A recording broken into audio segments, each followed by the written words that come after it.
นักผู้ใดได้หวยมีเลยเนาะเดี๋ยวนะคือนะถูกยังป่วยเต็มอยู่ดินดินไอ้ซันลงนี่ที่ตาซันลงรูดเลยป่วย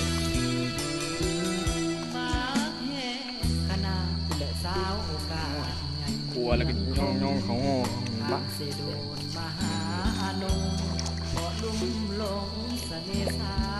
ผมเอาด้วยว้ามาตายอยู่ขาข้างเคียงตายเดี๋ยวได้บ่ได้ไว้อ่ะเศร้าได้ข้าวบวยเลย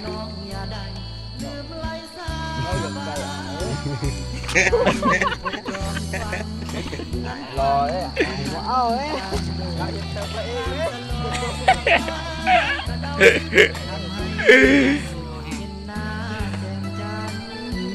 คุณนะไป5 บอดนะส่วนภูมิคุณนะส่วนภูมิไปเลยภูมิ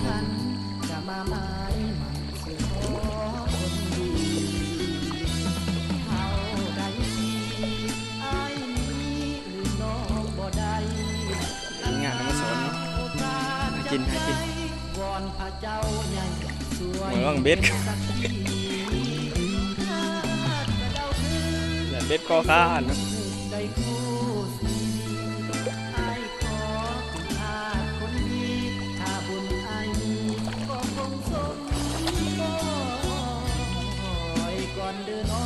พอดีผีอ่ะดิ้นนะดิ้นสัวฟ้าดินสลายหักน้องจนตายบ่หมายทดลอง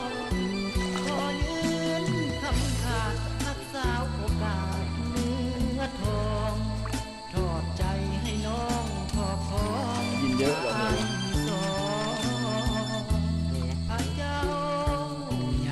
เห็นไปหา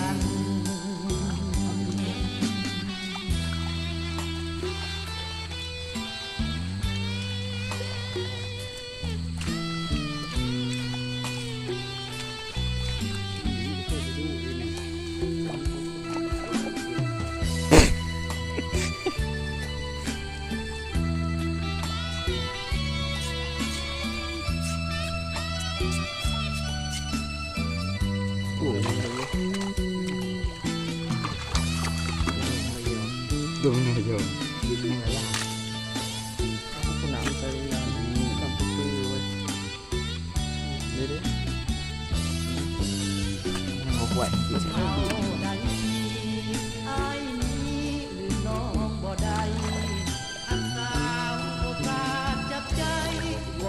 เจ้าใหญ่สวยเป็นสักทีวันมันใหญ่ไปดูให้สมสำเนียงนี่เลยไอ้ขอเป็นทาสคนดีถ้าบุญไอ้ก็คงสมบ่คอยก่อนน้องอับหอมจะบ่เปลี่ยนใจเสื้อฟ้าดินสลายหักน้องจนตายบ่หมายทดลองขอยืนคำขาดรักษาโอกาสกินเลยปะเนื้อทองทอดใจให้น้องขอพรถ้าอายสองถ้าเจ้าใหญ่ลงทัน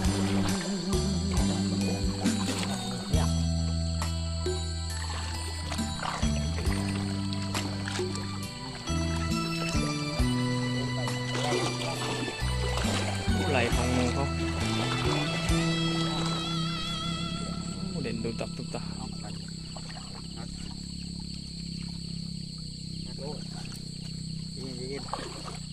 เย็นยังพี่เนี่ยทำลงเลยจะเย็น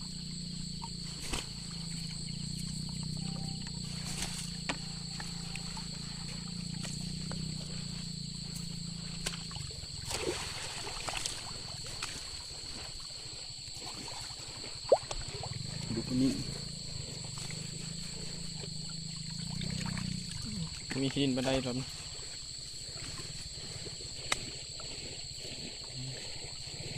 แมงมุมมาเว้ย เตียง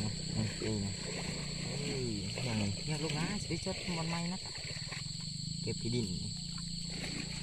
เลยที่ดินนางมาต่อกัน ขัว ใช่เลย บ่งเอาเนาะ ขายคนเกมนี่ บ่เห็นเนาะ นิ่มไปนิ่มไปนิ่มระดับ3 โลคุณถ้าใหญ่ขึ้นไปอีกถ้ามันใหญ่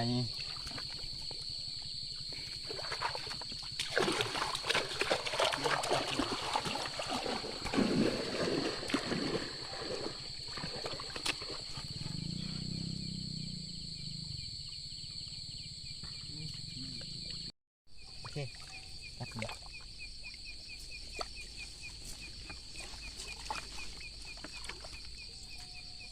จุ่ม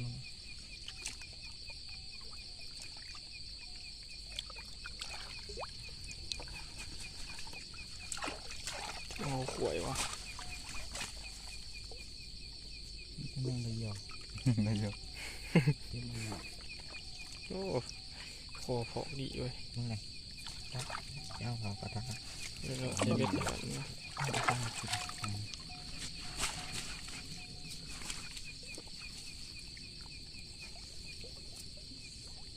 แต่เป็นนึงพี่แทบเป็นน้องใหม่เลยแทบยังสอนหนังเราหยอกก็มีเด็กกูมีได้ตัวนี้ บอกเรื่องสดงามอ่ะนะสมพุ่ม นี่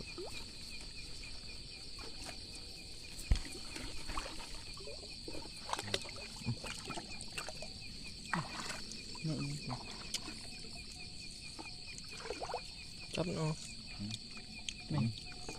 ไม่ทำพีตัวนี้เจียวนี่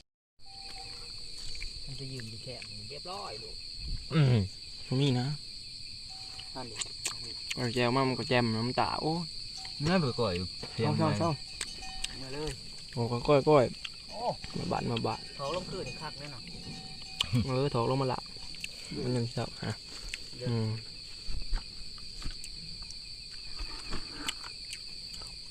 นั่นไหนได้อยู่เนาะ โอ้ปนินมีก่อนเห็นเด้อปสิน้องมึงไหนยังนาทียังเลยม้อนั่นมูสิจับผัวเอาไปทางใหม่โอ้มันขี้เปียกกันลีเลยได้ไปบอกกูซื้อโคมมา มีโคมเหมือนเดียวเลยเนาะมันจะกำลังมอดสดได้ตอนแหละงวยหัวออกหนอกโธ่มูเลยกำลังสิลุงนั่งถามองแกงโค้งก็มาอีก ความเห็นของดีบ่ความเห็นตอนคักบ่ เป็นตอนใหญ่ตอนไกลเนาะ ปาไปทั้งขางว่ะโอ้ก็ล่วงเลยลองเลย ได้ตอนเลยเนาะ ใครว่าพี่บ่าก็สร้างเพิ่น คือแบบบานๆนะเนาะพี่น้องเนาะ ใครว่าบ่มีแนวกินก็สร้างเพิ่นแซ่บอันนี้พี่น้องมักบ่แซ่บเท่าผู้บ่าวดอกพี่น้อง มาเสียบตัวคนหนาดอกเนาะ พี่น้องมาเห็นเอาหยอเขาห้ำมากลาง ไปเจอกันที่บ้านเลยเห็ดกินเลยเนาะโอ้ยมันยุบเย็นยุบดี เอ้ยกี่ปวดนั่น ชื่อว่าเป็นสันติเหรอ ต้องให้เฮาใส่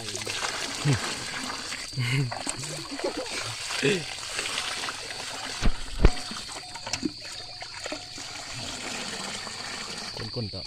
นิ่นเบิ้ง คือใจมันเล่นอะไร แหะหน่วยมันนี่จะได้สิ เขาจะว่าเอาไปว่ามันเสีย โน้เสียใช่ยังใช่กุ้งมั้ง เสีย ผมกล้ากินนะพี่น้องเขากินกุ้ง มันเสียโหกินเสีย เบ้นวาวที่อ้ายเนาะ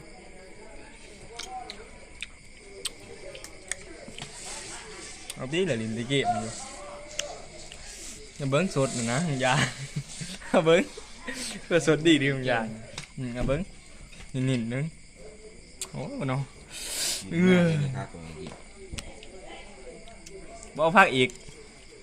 โอ้ โอ้พักรองน้ำลังโอ้คักเว้ย มีกล่องเบิ่งสดให้มีกล่องเลย กล่องมันต้อง เหลือกเกาะเหลือกกุ้งก่อนพุ่นแล้วเว้ย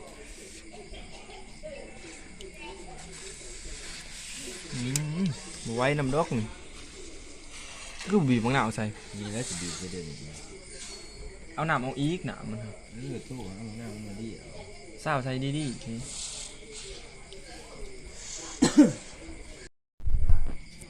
ไปเลย แล้วเฮ็ดเช่นนะ บ่ได้ได้ค่ะบ้าดอกเหรอ อะไรตัวจะเฮ็ดอะไร จะเป็นหยังแหละ ดูว่าอัพมาเราก็จะว่าเป็นปอเป็นยังโหบ่ได้หูดำเนาะมันสิอะไรวะ บ่สิ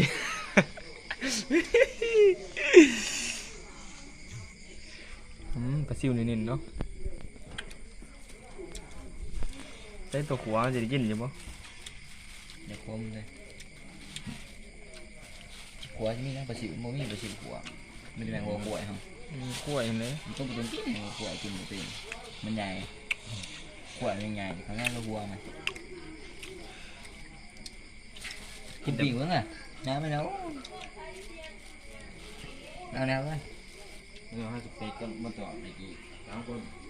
วันนี้ได้ปอกอายๆสิมากินน้ำเลยยินที่แหละ บ่เอาน้ำเลย ใครได้จมหาเนาะ นาคือตัวยังสิมีคนจมหาอยู่ตัวเดียวฮะ นอนเต็มเลย